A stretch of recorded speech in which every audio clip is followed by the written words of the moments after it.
Right, Liminal, day 5. How you feeling? Ooh, I like that.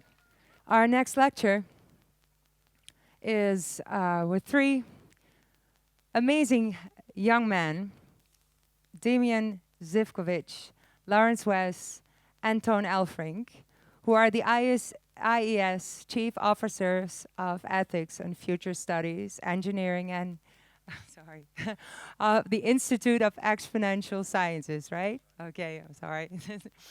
And they want to uh, talk with you about the ethics, future studies, and they want to show you the basics of AI. So the name of the next lecture is AI, Ethics, Opportunities, and the Singularity. Please welcome this panel.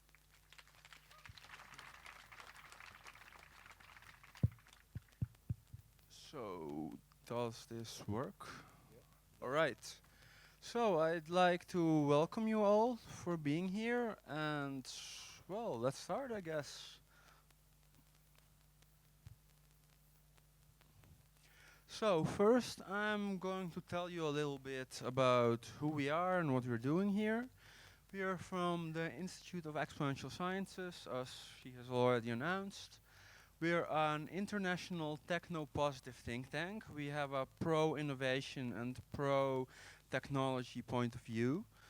We are a non-profit officially, so our sponsors are mostly community-driven. We are not sponsored by interest groups or large companies or anything like that. We specialize in future studies expertise, which means that we look at how we can provide expert consultancy and education about innovation, future studies, and new emerging forms of technology, such as, for example, artificial intelligence, what we're doing now.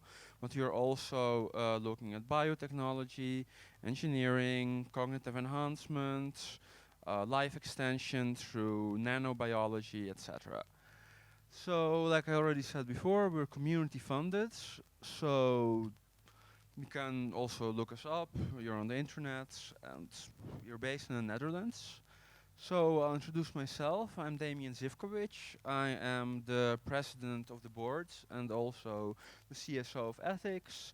This is my colleague Toon Alfrink, who does AI. He's also been teaching AI at the University of Utrecht. And this is Lawrence Wes. He's an entrepreneur and an engineer.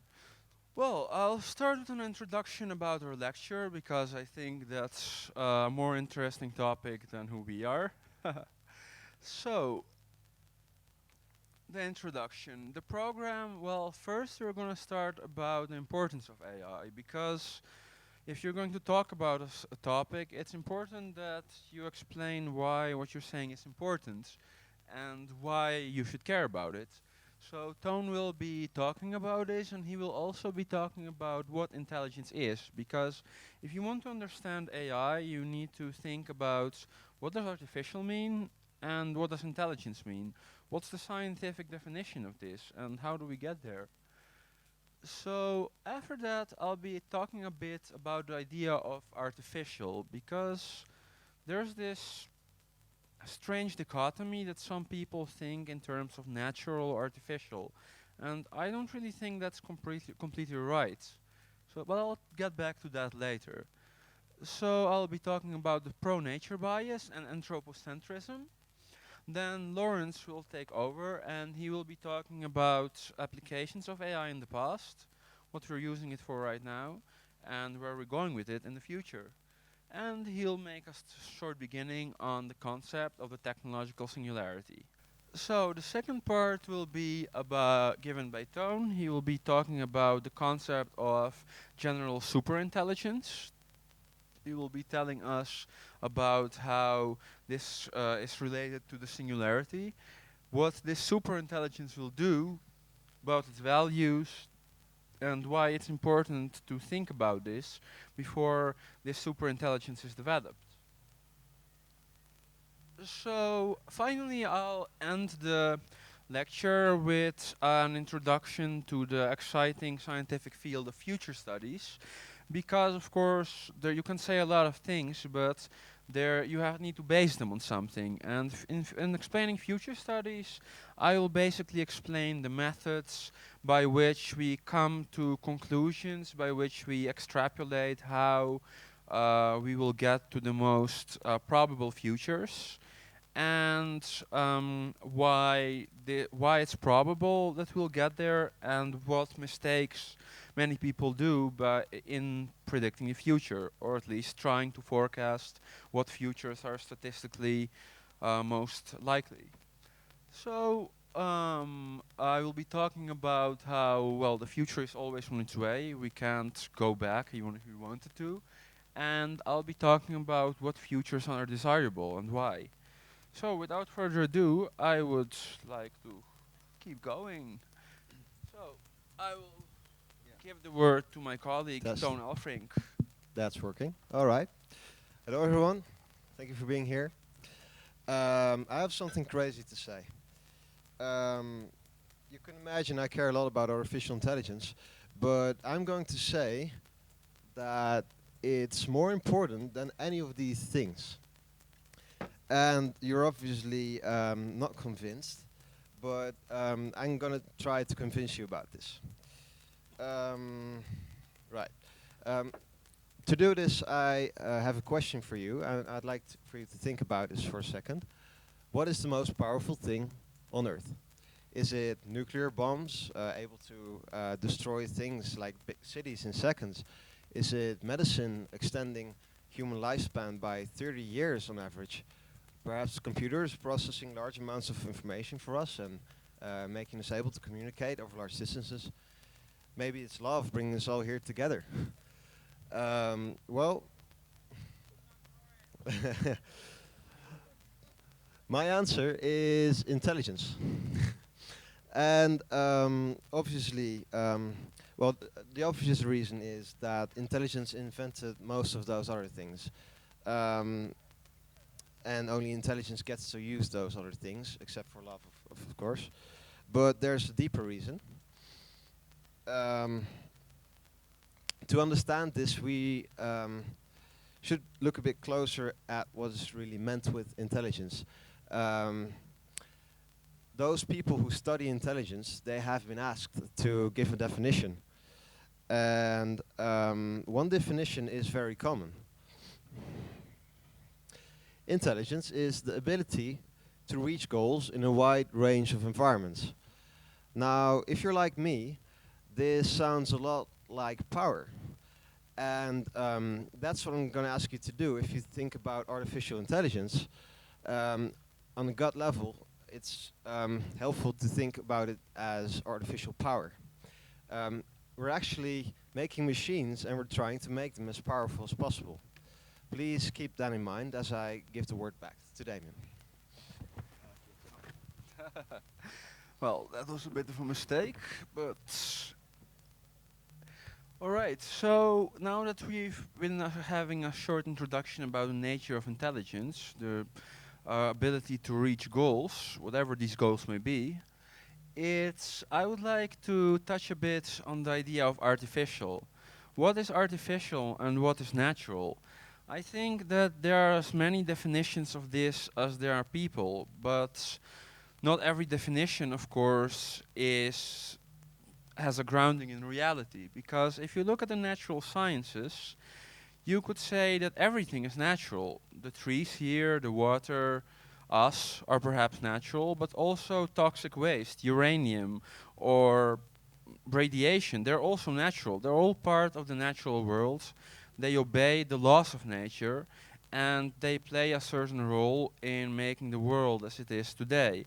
So the dichotomy, the saying this is artificial and this is natural, is actually a very, very human thing, a very anthropocentric thing that is based not on how the world is, but rather on what values people assign to the world and how certain things in the world make them feel. And when you look at it this way, is AI or artificial intelligence, most people when they think about this, they think of robots or computers. And as it is now, AI in general does take those forms. Pretty much every AI is based on the concept of a Turing machine. However, when you look at artificial intelligence in general, it doesn't have to take this form. You can use computation through synthetic biology, through DNA-based computing, through new machine architectures which actually model the human or the animal brain, or perhaps completely new paradigms which we haven't even discovered yet. So, with that said, I would, before we go on, I would like to touch on the idea of the pro-nature bias, or the naturalist fallacy. And that is the idea that many people say that the artificial is somehow bad, corrupting, or evil, while what's natural is always good. And I think, I mean, if I would ask you, we are all people who love love, who love life, and who enjoy being here every day. So I would like to ask you a little question. When you are infected with a natural disease, you can get antibiotics to make you better and to keep you alive. While at the same time, where you're out in nature, you can get mauled by a wild bear and you will die in a horrible death. So which one of those would you prefer?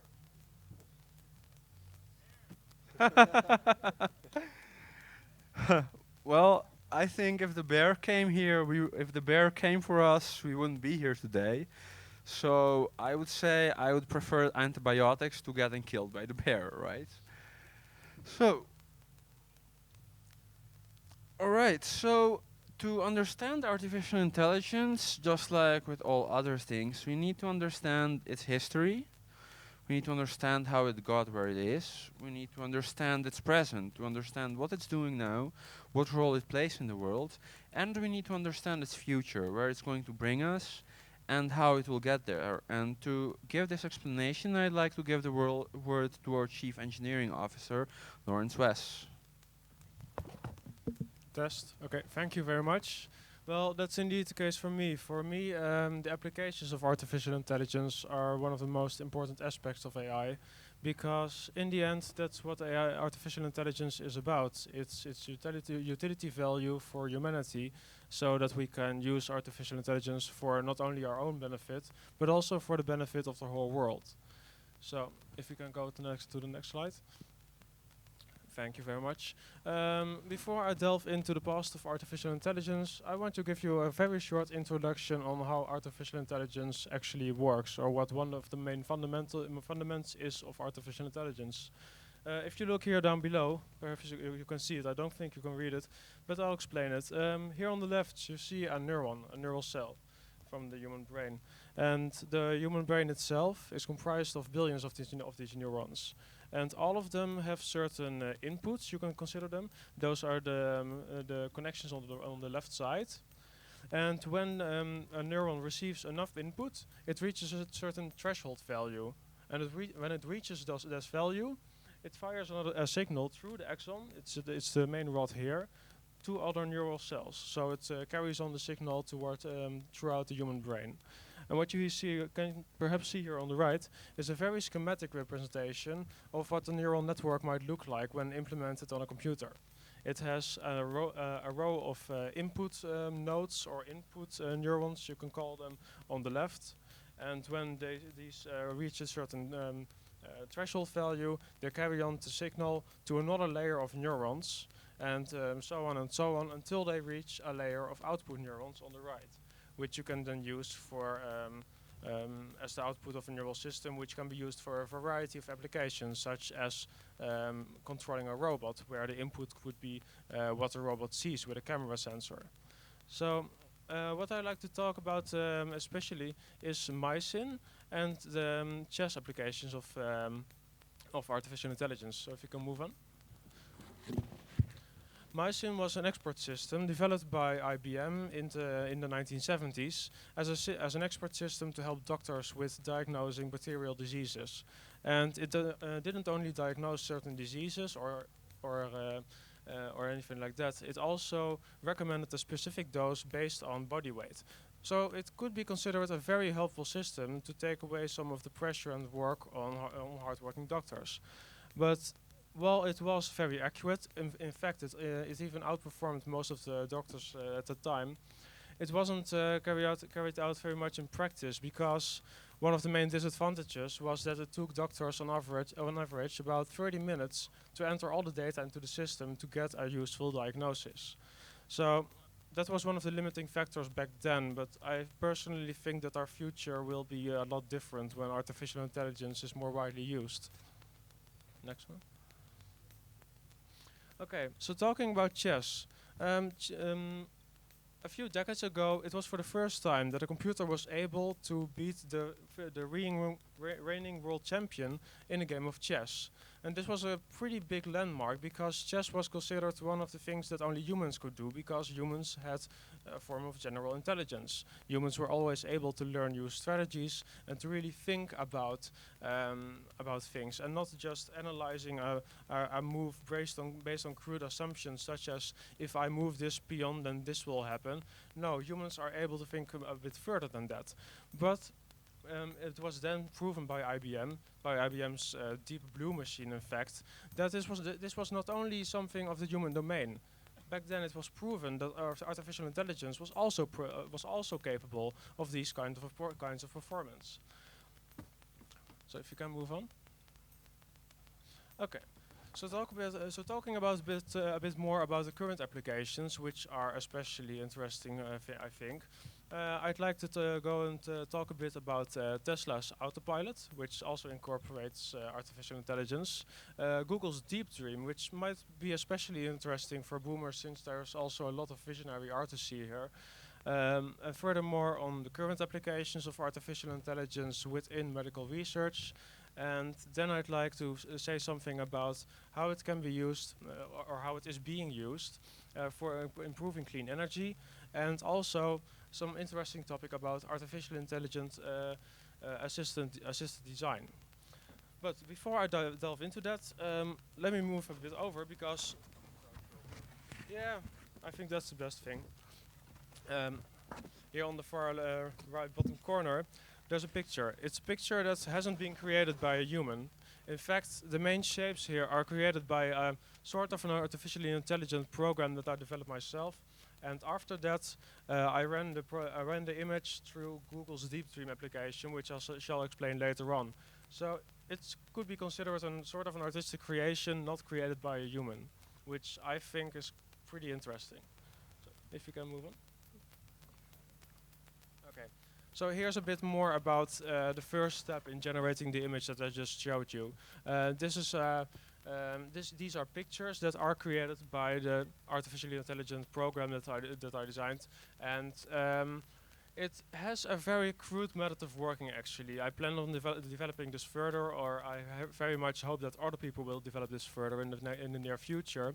What it basically does is it searches for random mathematical functions to create pictures, and the only thing it basically does is it analyzes the generated picture for things like color differences, color variances, and the amount of static noise that you see, because a picture can be varying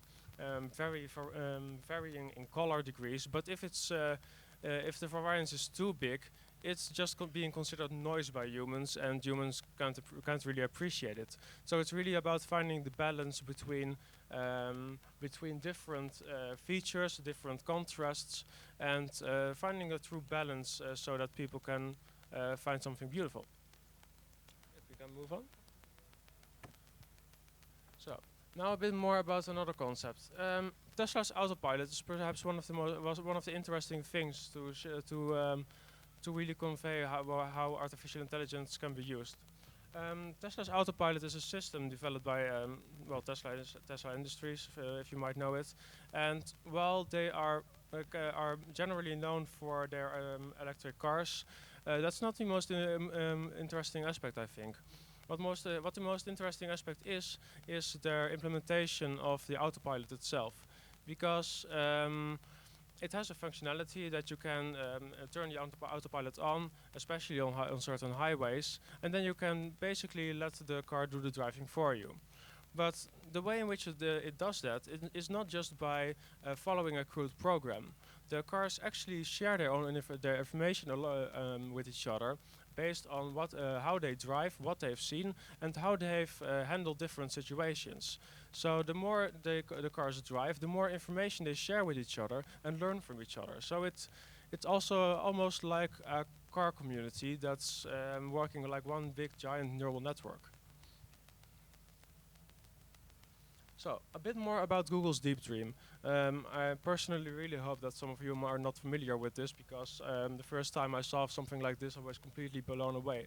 Because it was for the first time that I saw something that a computer generated that really mimicked some of the visionary art that I've seen here at Boom Festival before and on other places.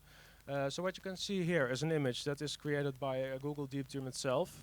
And I don't really know what your original image was, but it's kind of irrelevant, because when you run Google Deep Dream on a certain image over and over again, it keeps recognizing new features and generating new images. For example, this could have been an image from a city with just an ordinary blue sky. And in the blue sky, it can have recognized certain shapes, such as, let's talk about this object here. In the first iteration of Google's Deep Dream, it could have recognized certain vertical and horizontal and diagonal lines, which it further recognized as being a circle. And the next layer in Google Deep Dream's neural network could perhaps have recognized something that represented shapes that belonged to a dog. Because if you see a high-resolution image of this, you really see a dog's eyes in this, and you see a lot more of familiar shapes, such as cars, towers, and more eyes in the sky. Perhaps a duck, even. Okay, next one. Okay. As long as not a duck fish. Perhaps even that later on. If we make it more human, it might even be able to recognize that.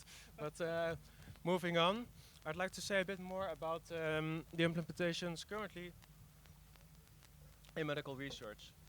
In medical research, it's really moving on past the domain of just being an expert system that gives advice based on current medical records. It's also being used for example, for image recognition. And this is especially useful for when doctors have to scan MRI images from, let's say, cancer patients which have a tumor inside their head. Because when you have a malignant tumor or something like that, it's very important not to miss anything. And scanning all those images can be a very, very painful task, by which some things can be easily missed.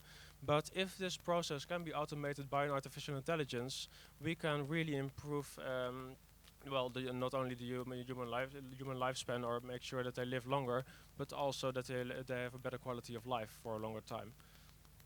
And one of the other applications of artificial intelligence within the medical field is called knowledge discovery systems, wherein artificial intelligence can be used to discover whole new drugs. Because, let's face it, it's not without reason that some people are very skeptical about current medicine.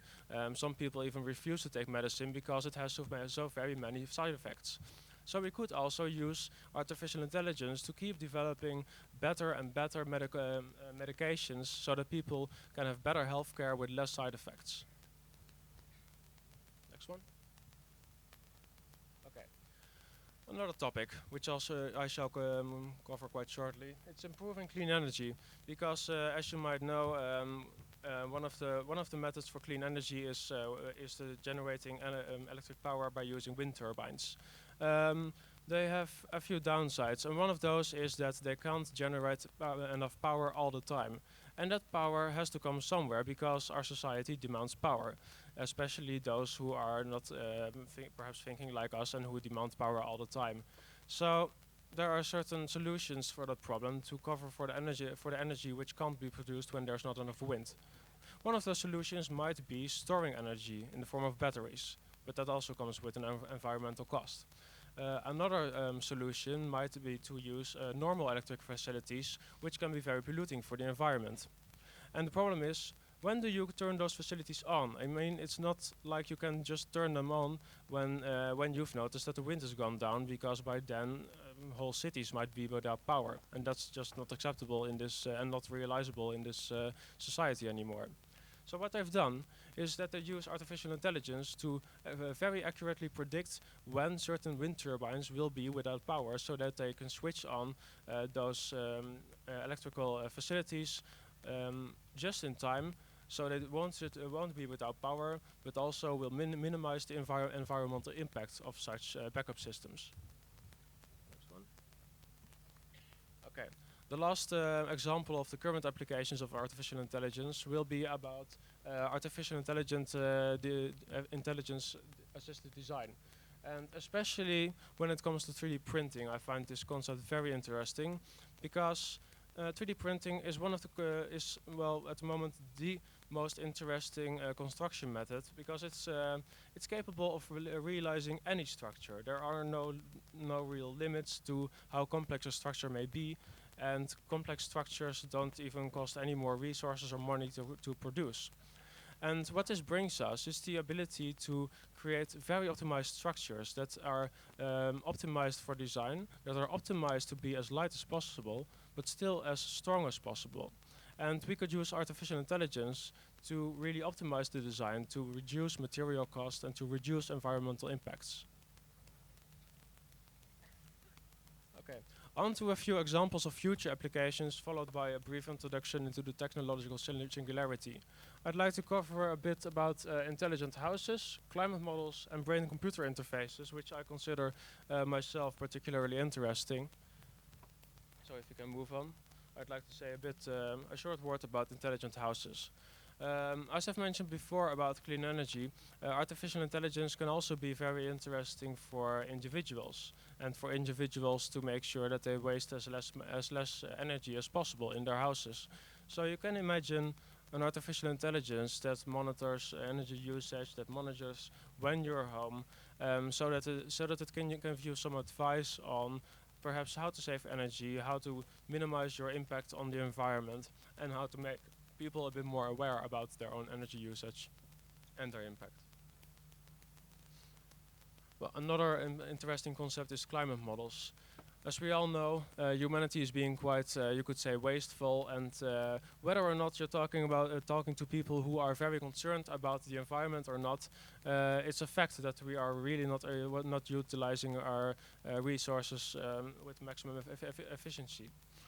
But aside from that, it's also very important to have an accurate estimate on what our impact on the world will actually be. Because as it currently stands, it's the most accurate prediction is that our way of using fossil fuels is going to heat up the Earth. And we consider that a very bad thing, because that's what our predictions tell us. But is that also true in the long run? The short answer is that we don't really know. There have been volcanic eruptions all the time in the past, and well, we are currently living on, in my view, a beautiful Earth.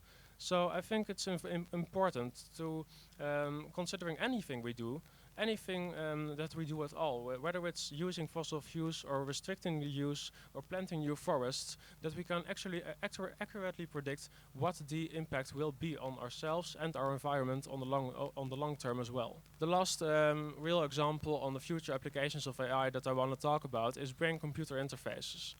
As you all know, our current way of interacting with digital systems is quite limited. I mean, you provide a computer with information via a mouse and keyboard, and you get information from a computer by looking at a display, or perhaps hearing it out loud by letting a computer speak to you by some text-to-speech implementation. But this can go a lot further.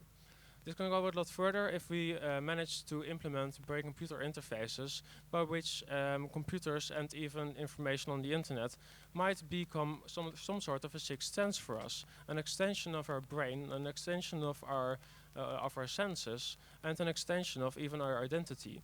Because if we manage to do so, and other people can also connect their brains to two digital systems, then we can also share in more information about ourselves among each other, to each other.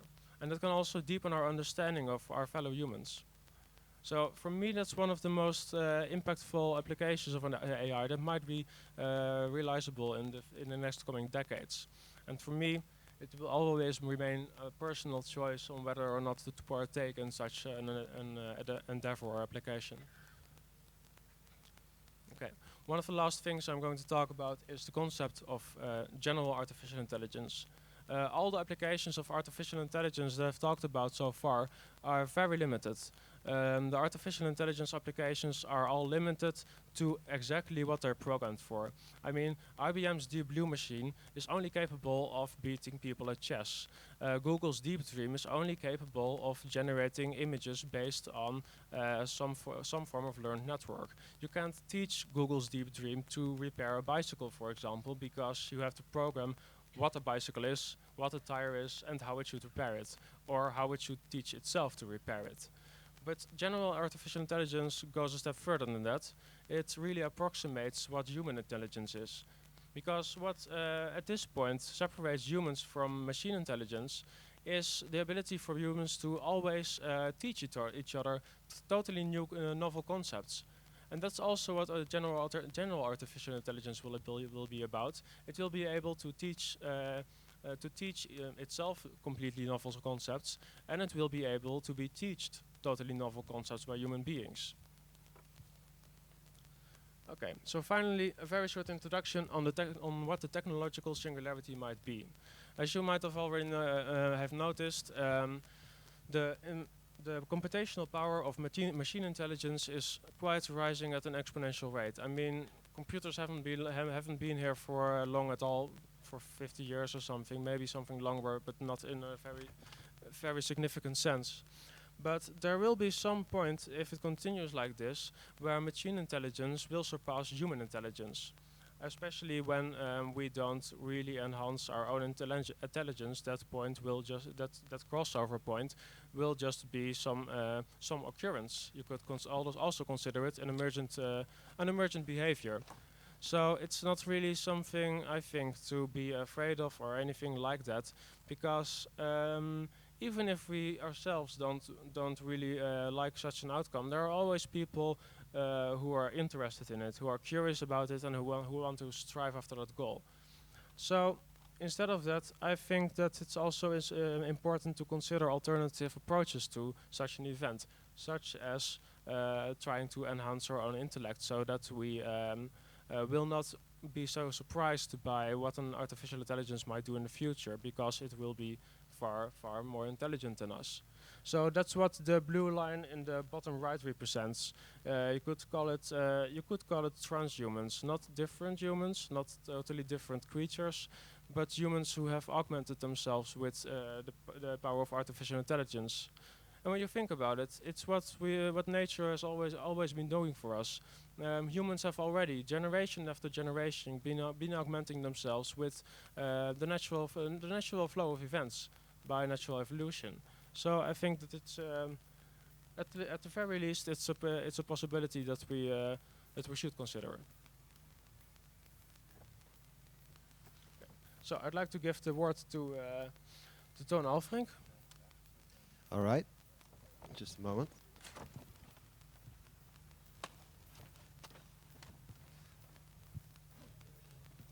So unfortunately I haven't been able to memorize this completely, so I'm just going to read a good part of it. I would like to introduce you to the concept of superintelligence. A superintelligence is something that is smarter than humans across the board. It's better at attaining any goal. It's better at driving, playing the stock market, manipulating people, philosophy, anything you can think of. Even love, he's saying. Wow. Since we think of intelligence as power, you can think of a superintelligence as a superpower, or a god, if you're so inclined. I would like to ask the crowd, is your first impression that superintelligence is possible? Please put up your hand if you think it's possible. Wow, that's a lot. I'm happy, really. Okay. Now, please. Obviously, the idea of super intelligence sounds quite strange. It sounds like something coming from a science fiction story. Still, many philosophers are quite sure it's possible, and you too. Well, so let me explain why. I'm going to give a few arguments for this. So, if you look at the difference between human beings and monkeys, on the lowest level, if you look at their DNA, they're not so different. It's common knowledge that humans share over 95% of their DNA with monkeys. Yet, just this 5% difference in code has made us a super intelligence from the monkey perspective. If you look at what humans have achieved compared to what monkeys have achieved, well, obviously, it's a huge difference. We've really taken over the world. So apparently, like small changes in code can do that. What if you made bigger changes? Here's another perspective, and I think it's the most important argument in favor of superintelligence. It's called recursive self-improvement. Say humans are smart enough to build a machine that is just slightly more intelligent than they are. Such a machine will likely be smart enough to build a second machine that is even smarter than itself. Then this second machine will be smart enough, probably, to make a third machine that is even smarter than itself. And this process can continue infinitely, and with increasingly intelligent machines as a result. And this can really take off fast. What if some AI is able to improve itself by just 10% every week? At the end of the first year, it will be more than 100 times as intelligent. This is really the argument that blew my mind when I was reading about this stuff a few years ago. So, with this in mind, a poll was conducted among prominent AI researchers, and they give it a fair chance that superintelligence will be something that will be invented within 30 years. And I'm pausing right now because I really hope that your mind is blown, because we're really inventing gods and it will be done soon. So this is why I think it's the most important thing right now. So let's dive in a bit deeper. Imagine we succeed at making a machine that's as intelligent as a human, and it recursively self-improves, and it attains godlike powers. What will it do then? Obvious question. When thinking about systems that do things, it's important to distinguish between their terminal goals and their instrumental goals. A terminal goal is something a system, any system, a human, a machine, or anything, values for its own sake. For example, humans seem to have health and safety as terminal values. We want those things, not for a reason, it's just in our DNA. An instrumental goal is something a system values because it leads to something else that it values. For example, humans seem to have money as an instrumental value, many humans anyway. We want it because we can use money to buy things, and we don't want money for its own sake. If we couldn't buy anything, we wouldn't care about money. It's helpful to think about instrumental goals as means and terminal goals as ends. So here's an example. Let's say I'm cycling and I push the pedal, which is an instrumental goal. Why do I want to push the pedal? Because I want to move forward. Why do I want to move forward? Because I want to get to the university. Why do I want to get to the university? Because I want to study. Why do I want to study? Because I want to understand AI. Why do I want to understand AI? Because I want to solve AI danger. Why do I want to solve AI danger? Because I want everyone to be safe and happy. And now, why do I want everyone to be safe and happy? I just do. So here we have a chain of instrumental goals leading to, at the end, one terminal goal, something I just want for its own sake. Right.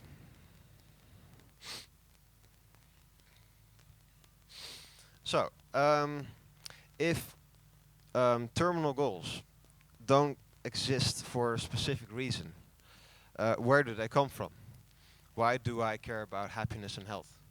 The answer is that they simply depend on how a system is programmed. For example, us humans are programmed by evolution. And the things that we value, our terminal goals, are just a result of that. Machines, on the other hand, are programmed by us humans. And their terminal goals will depend simply on what we make them to be. So this is a central point. We are making a superpower, and we get to decide what its values will be. Thank you. What it will try to achieve. So, but we are less lucky with super intelligent instrumental values. What instrumental goals or super intelligence will have is hard to predict. In fact, if something is more intelligent than you, then it's probably impossible to predict what it will do, because it will think of possibilities that you cannot think of simply because you're not intelligent enough. There is, however, something we can say. Some goals are means to many different ends. For example, you can use money for many different things, and no matter what your final goal is, and no matter how intelligent you are, it's quite likely that you will try to get some money. The same is for a few other things like self-preservation, freedom, resources, and a few other things. So no matter how this super intelligence will be programmed, it's likely that it will pursue those things. We call this instrumental convergence. Some things are just likely to be valued by any kind of system. So I want to really take this slow, because it's something that is not easy to understand, and it deserves a lot more attention than just 20 minutes. So let me summarize. We are just decades away from building something much more powerful than us. We can program its goal, but we barely know how it will try to achieve that goal. We don't know its instrumental values, we only know its terminal values. I'd like to know this crowd, so I have two questions for you. Please be honest with me. If you understand this, if you completely understand what I'm saying, please raise your hand. That's great. Yeah, that's good. And if you agree that this is a very important problem, you don't have to agree that it's the most important problem, but at least something we really have to care about, please raise your hand. All right, awesome. I'm happy. Okay.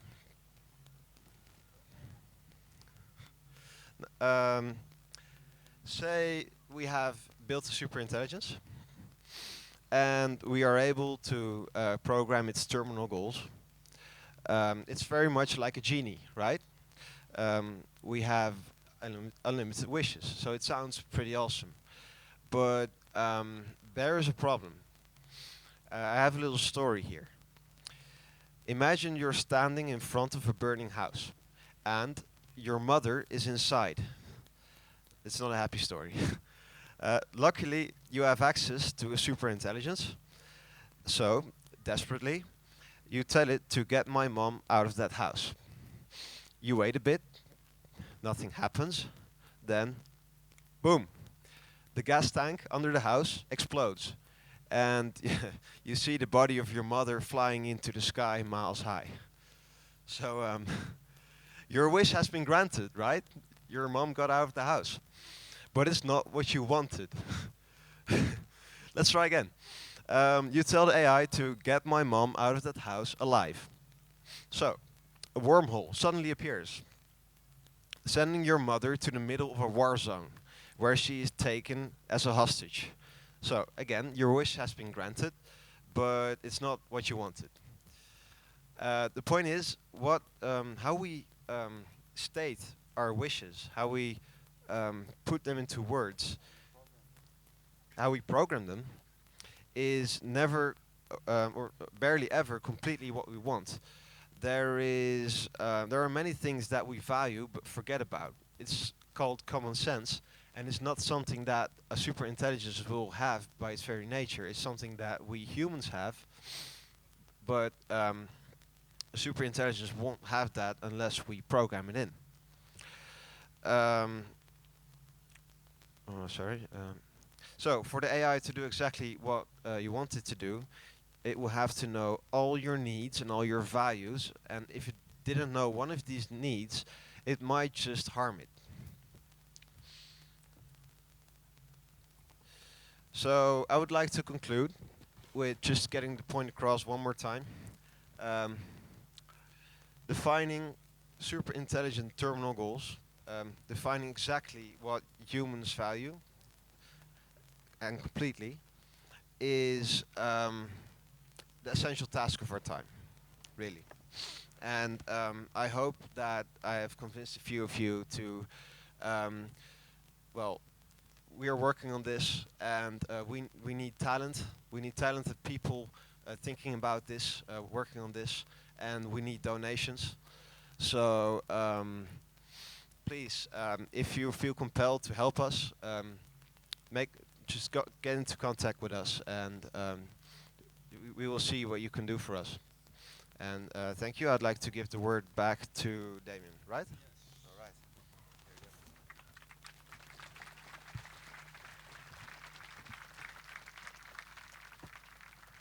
Thank you very much, everyone. So, we've gotten to the last part of this lecture, and I would like to talk a bit about my own field of study, which is future studies and innovation science, and about ethics, especially the non-anthropocentric ethics. And the interesting here is that of course, when we're talking about the future, we can all be very concerned. We can also make all kinds of different claims. But how do we know that what we're saying or what I'm saying is true? How can we trust or reasoning or predict the future, right? I mean, there have been a lot of predictions about the future in history, and many of them have been very much wrong. So I would like to go on and tell a bit about these fields. Yeah. So when we are looking at future studies, what are we doing exactly? I mean, there are different methodologies in the entire field. Of course, one of the things we're doing is extrapolating trends. So we are basically we are setting technical variables like how much of something is happening in a year, how quickly this has been growing forwards, and basically trying to see if there are trends in history and see how past trends in this field have been developing and if we can continue this trend. One of the most important one of these for artificial intelligence has been Moore's law. I mean, some of you may have heard of it. If you have heard of Moore's law, raise your hands. All right, that's more than I expected, but cool to see. Moore's law basically says that the amount of available semiconductors in a certain area for a certain amount of resources will double every around 2 years. So computers are getting more powerful exponentially all the time, right? And the interesting thing about Moore's law is that we have actually made several predictions about it slowing down in the past because we were reaching the limitations of the dominant computation paradigm, such as, for example, vacuum tubes or the current silicon-based computer chips or the transistors that we've used in the past. So when we are looking at it right now, there are some trends of current computation systems slowing down. But when you're looking at the fields interesting for artificial intelligence, it's interesting to see that the relevant areas are actually accelerating. And this is because we are developing new ways of building systems which can do AI computation. For example, Google's tensor processing units, or TPUs, have recently made a 3-generation leap, which would normally take Moore's law about 6 to 8 years, in just 1 year. So when you look at the available computation and the efficiency of this computation for the resources we put into it in relationship to AI, we can only see that the trend is accelerating. And when you're looking at future studies, you're not only looking at the numbers, right? You're also looking at social attitudes to technologies and how these social attitudes, excuse me, how these social attitudes are going to affect the growth of these technologies. For example, if you're going to look at if an attitude to a technology is positive or negative, you need to know how much effect this has on the growth on the technology. For example, let's say you're talking about clean energy. If you're going to make an extrapolation on if clean energy is going to be a big thing, it makes most sense to measure the social attitudes of the people who are actually in charge of the companies doing clean energy or the communities from which these people need support. For example, if there's a bustling computer science business, computer sciences industry in Silicon Valley, it makes less sense to look at the social attitudes towards computers in tribal villages in Nigeria. I'm sure that they can have a certain effect, but when you look at what it has meant in history, it's less likely to affect how the future will develop. So what you're also looking at is innovation sciences systems theory. And when you're looking at systems theory, you can basically define any kind of system in society. This can be sectoral, natural, international, which is related to the development of a certain technology. For example, if you're going to make an innovation systems theory about the automobile industry in Germany, you would need to identify all relevant actors, what these actors add to the system, and what variables are the most important ones to make the system succeed. If certain of these variables are not performing their function very well, you could look at improving those, or if you think that a certain technology is developing in a way that might not be desirable, you could look at improving other factors which may steer it a different way, right? So another field of future studies is looking at trends in finance. For example, you can identify which sectors certain companies are in, and how investments are going in a certain field. For example, you can see that for the past 5 years there have been a booming investment market in biotechnology. So by simply looking at these numbers, you can combine this data with other data, such as how many intellectual property patents have been filed, or how the sector has been growing in terms of published papers, graduated scientists, or new companies, to see how a certain technology will do in the future. And these predictions have mostly been quite successful in the past. So, yeah, I know. So, about the interesting thing about future studies is that we pretty much all of us are actually doing them in a certain way. Whether we are looking at what we're going to eat tomorrow, or what's going to be available for food in a couple of weeks, how the world will look for your grandchildren, or how the planet will be like in another 5,000 years. When we're speculating about this, we are basically trying to extrapolate what the future will look like. However, when you look at history, most layman predictions of the future have been very wrong. For example, in the 60s, people were expecting us to have a lot of flying cars by this time, to have cold fusion giving us infinite energy. When we first broke the speed of sound, the media was all like, oh, we're going to break the speed of light, even though most future studies experts knew this to be a ludicrous proposal, at least within that time frame. And as far as we know, according to the laws of physics, that's not going to happen unless we create some kind of revolutionary technology that at this point seems impossible. So why are so many people bad at future studies? There are certain ways why a lot of people are making predictions which have no grounding in reality. The most important and perhaps dangerous one is sensationalism, or what in one of my publications, call the Hollywood effect.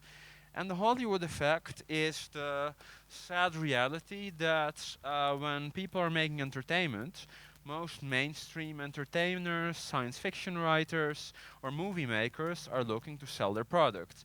And because of human nature, drama, suffering, and dystopias just seem to sell better, to make a lot of money, than creating a realistic movie about what the future will be like. That's where these dystopian visions about the future come from. For example, I'm sure you're all familiar with movies like Terminator or The Matrix, where AI like turns on humans and there's big wars and people are living in poverty and all kinds of stuff like that. But most of these stories are actually created to make money off people, to scare people, and to raise drama, and not to create a realistic view of the future. And another thing that we often see is the linear thinking fallacy. Because as everyone does future studies, but we are evolutionary hardwired to do this in a linear way. As you can see in this graph, there are three different kinds of making an extrapolation. The red one is what most people do, who are, for example, not experts in a field. They don't have a lot of information about the technology or the science or the trends within the field.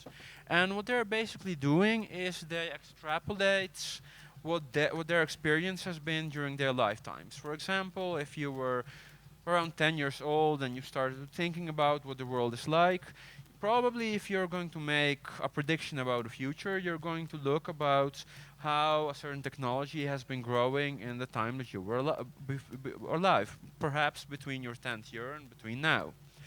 So when we look at the other line, the orange one, which is a bit more correct, a bit more steep and more grounded in reality, that would be the line that most experts in a specific field would make. They are very up to date on what is happening right now, and they're aware of how technologies or industries are growing at this moment. So they expect that this will continue and that we will come to some point that's a bit higher than most laymen. But the green line is actually the one that's most correct and that's most been used in the field of future studies. And that's the exponential line that takes into account that technologies have been growing exponentially in the past, and purely statistically and by analyzing what has happened, we can predict that this will continue. Okay, next one.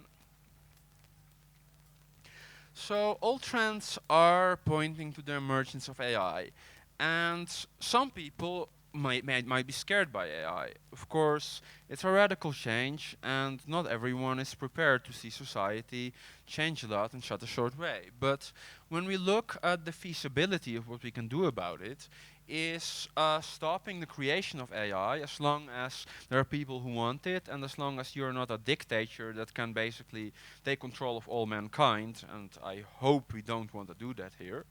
It's not really feasible, just like it's not feasible to destroy all guns to stop war. Rather, we have to teach people peace and not try to control people by going back in time. So, forgetting progress can't be done, but steering new progress in ways that is good for us and for the planet is very realistic. So also when we look at historical anti-progress movements, there were a lot against, for example, cars, against the Industrial Revolution, against vaccines, antibiotics. All of these movements have failed, and none of them have made a significant mark in history. So what I would like to conclude with is to look at the ethical and sane application of AI, to stay informed, and most importantly, that human intelligence must keep up. Through using technologies, we don't have to fall behind on AI, but rather we can co-evolve with it and grow towards a new level of consciousness and understanding. Next one, please. Almost done. So what I would like to wrap up with is cognocentric ethics, that we don't look at human rights as rights based on the biological definition of human, but rather of sentient conscious agents. So if an AI can feel and think just like we do, and it can feel love, pain, suffering, and it has values just like we do, it should be given rights and it should be considered like a person. And the idea that biological life, or rather carbon-based self-replicating agents, are the only ones capable of sentience, love, emotion, or anything that makes our life valuable, is about to become obsolete. And this should be taken along in ethical consideration. So next one. All right, so with that I would like to conclude this lecture. I would like to thank, of course, the Boom organization and the community, which is you. I would like to thank our partners and our supporting organizations like BioViva Sciences or the Sense Research Foundation and others. I would like to thank the broader future studies community and the scientific field, which has, of course, allowed me to gain knowledge and share knowledge with others. I would like to thank our board, which makes it possible for us to organize lectures, to organize knowledge, and to do the work we do. And all of our fellows, and, well, everyone who has made this lecture a success, I hope. Thank you.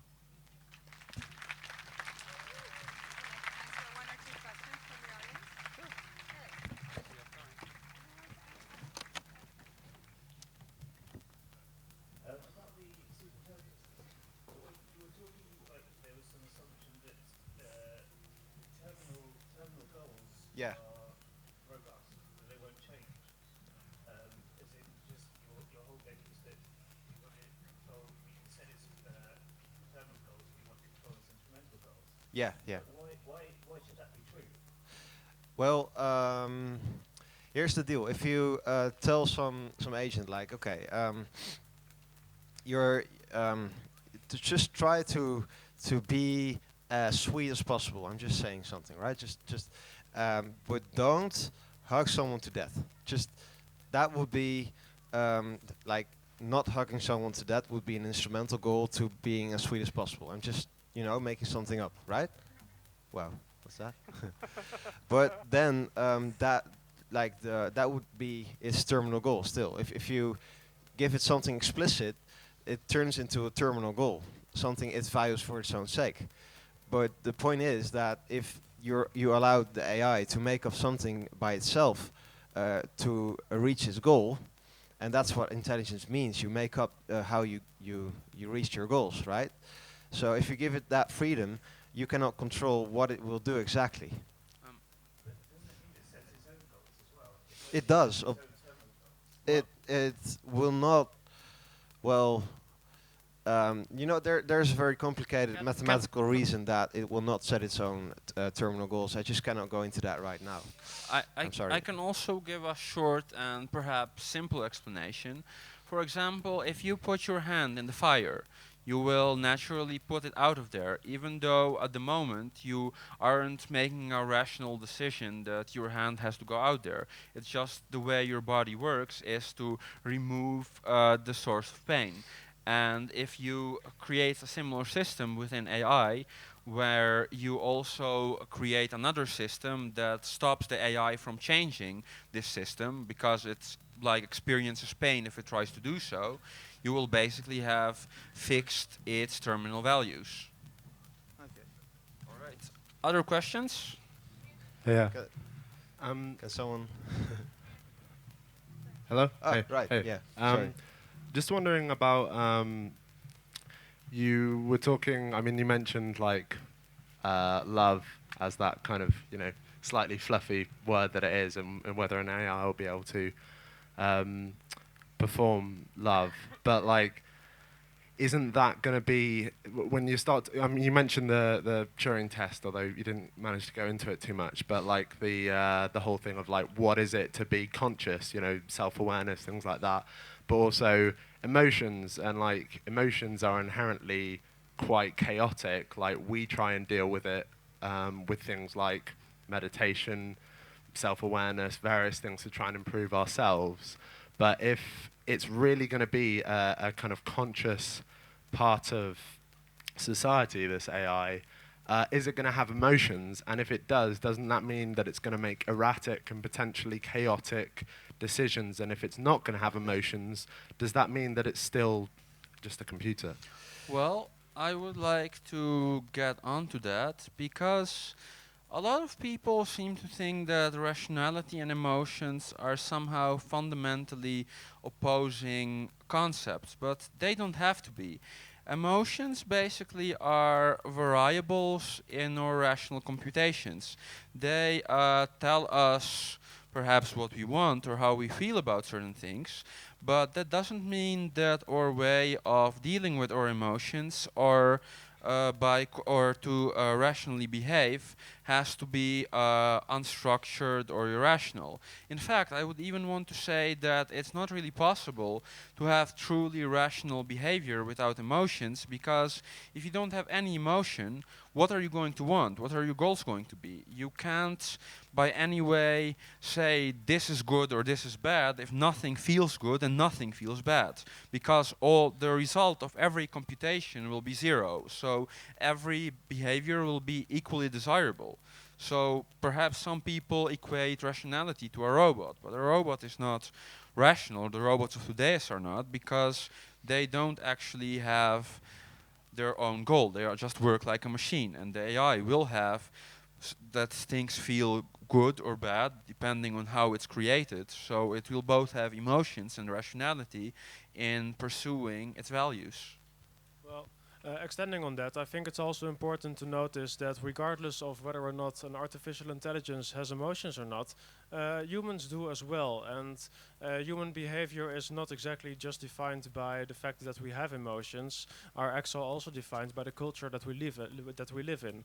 For example, the difference between the culture here at Boom Festival and other places around the world also demonstrate that our actions are not solely based on our emotions. They can also be steered and guided by the culture that we live in. So I think that's also an important aspect to think of when it comes to artificial intelligence, that we not only consider the things that we implement in the artificial intelligence itself, but that we also consider what kind of environment we put it in, what kind of environment we raise it in, and what kind of a culture the artificial intelligence is in.